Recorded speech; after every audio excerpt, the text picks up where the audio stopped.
And I try to be an adult. I try to better and better myself all the time. Today, I went and checked out Matthew McConaughey's Go and Get Your Life seminar. I somehow got an email from him. Hi, Matthew. And he said, join me. And we're going to change your fucking life with not only me, but Tony Robbins and people. It's not a one-on-one. Not a one-on-one. It wasn't a one. Turns out it wasn't a one-on-one. It's only you, but it's a lot of inspiration. It's Tony Robbins. Turns out I could tell it's pre-recorded. Turns out he was not answering my questions. And I said some racist stuff, and he did not stop. I sent this link to right. I sent this link to Henda, and she follows this self-help stuff. I enjoy the little nuggets. Time takes time. I'm good for the day. You don't know what you don't know till you know it. Okay. Yeah. Now we're talking. I like that kind of thing. We got to get you a book of Yogi Berra quotations. You'll be good for 3 years. I like little sayings. Like if you text somebody and they misunderstand, it's going to keep feeding itself, and you're going to hate each other and want to kill each other. I like short little sayings. I think I read that on a bumper sticker. Yeah. So Henda, you get into the self-help stuff. What did you think about what you saw? Well, it was so odd. It was this fake arena situation where they're obviously just in a room. They have fake people on Zoom behind them, where they did their research. It's like, here's what people look like on Zoom. There's a person walking behind you. It was so odd. They had arena style clapping at stuff, and I'm like, but no one's in the room. A laugh track. It was very, very strange. I saw it right as soon as it started, and the woman introducing it, her mic wasn't working, which as a producer is honestly fun to see.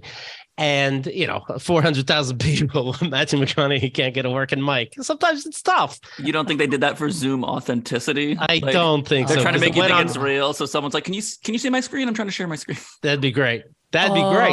That's what I think about lip syncers. I'm like, Pink, when you're doing acrobatics, maybe every so often be like, maybe miss one note. Like you won't even let yourself miss one note. They should record into the backing track, one deep breath, maybe. Right. Or like a laugh when she has to catch up for a moment. Yeah. So her mic isn't working, but then she's like, she's mouthing something. You can't tell. And then you hear the fake clapping. And then you hear the fake, and then you hear fake laughing. It's like, but nobody would be able to hear you though. That's how that was a mistake. Oh, wow. Seems like they could have put a little more care into faking this. So this is presented like a Zoom call? Yes. This is presented there's people in there, like someone's got their cat on the table. Yes. And then someone else has their camera off. Yeah, but it's Jeffrey Toobin's jacking off in the bottom left or something. It's way in the back, and it's obviously pre-recorded, whatever it is. It's either bought as, a Zoom background or pre-recorded, but it's not live people because somebody's dick would have been out. And it's not just because of that.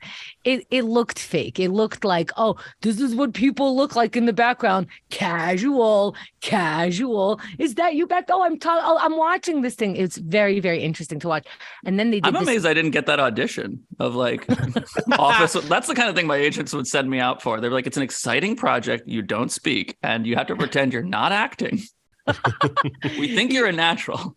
You have to pretend you're listening on Zoom. I pretend I'm listening on Zoom all goddamn day. Yeah, doing that perfect all the time. Yeah, the woman ended up going, okay, let's practice in the chat room, whatever chat room you have. So I'm watching on YouTube, and she goes, so I know you're into it. Type in, all right. And on the side of the screen, nothing but a wall of 400,000 people. All right. I'm like, this is the world I live in. You're already, this seminar about bettering yourself and appreciating people around you is pissing me off, and I'm hating the world.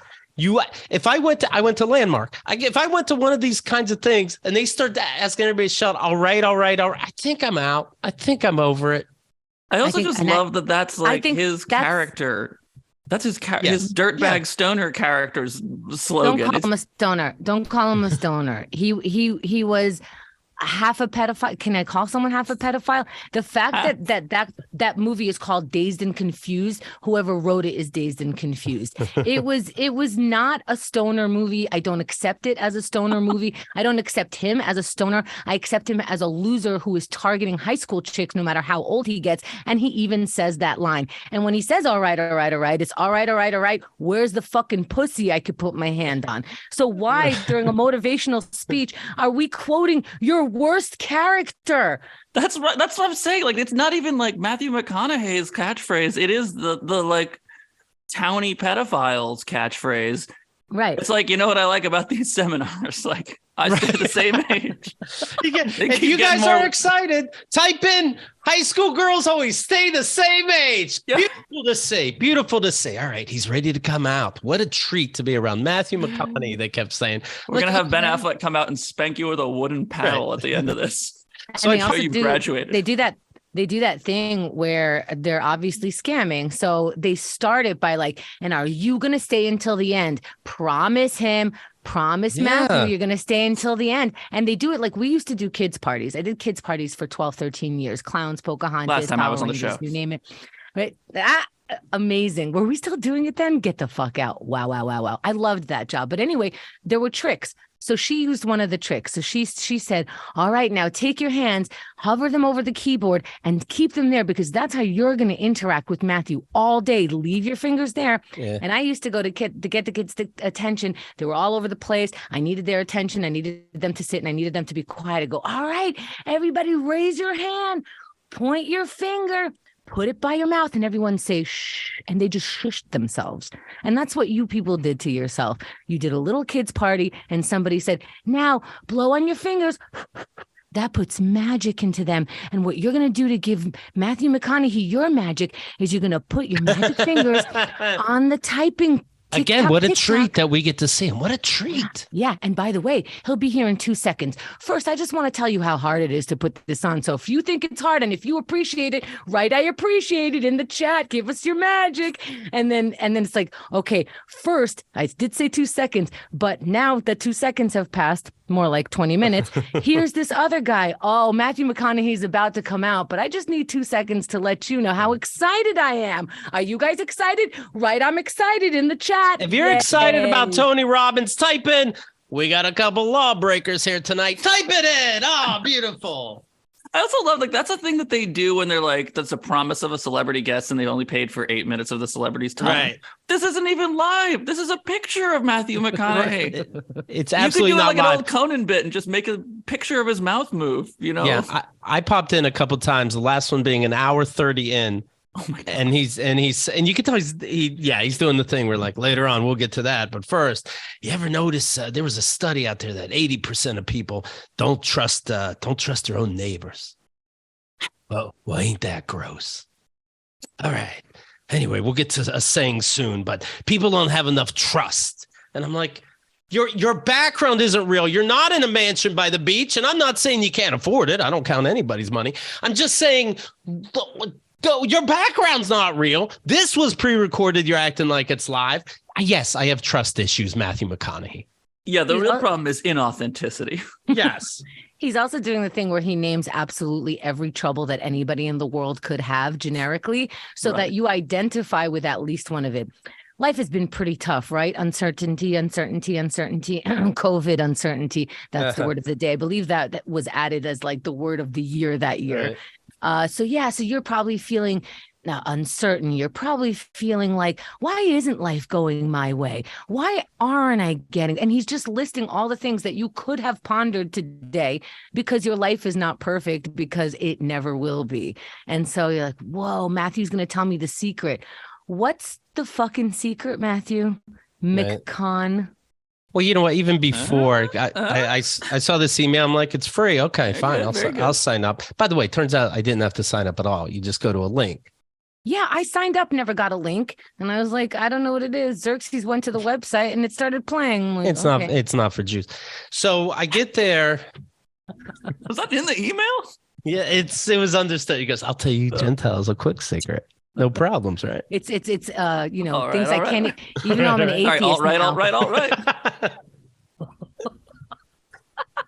Yeah, it was a little. Sorry to interrupt.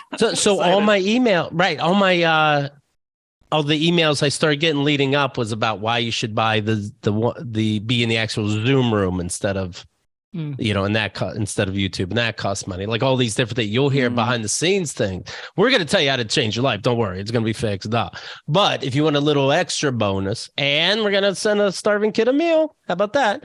Then pay this. So yes, it was all leading up. That kind of turned me off, and then watching it is like, oh yeah, it was like when I did take Landmark and. On the end of the first day, they're like, all right. And then do you guys want to sign up to the advanced program? I'm like, we just got here. 75% off. I don't know what you do.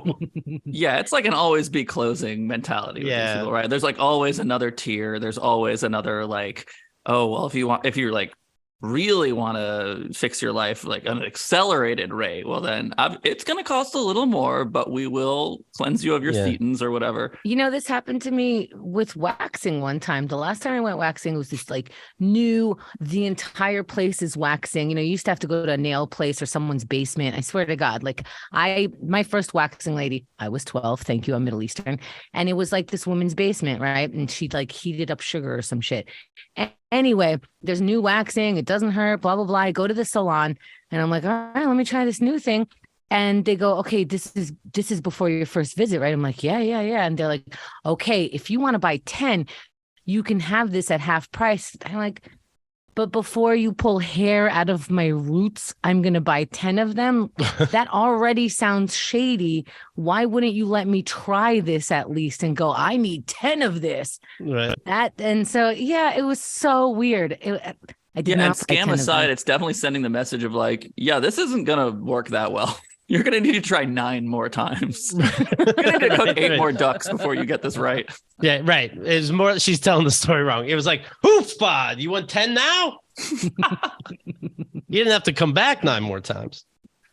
We're going to have to take another pass. I recommend listening to that show. I enjoyed that very much. Keith and the Girl, it's called Landmark.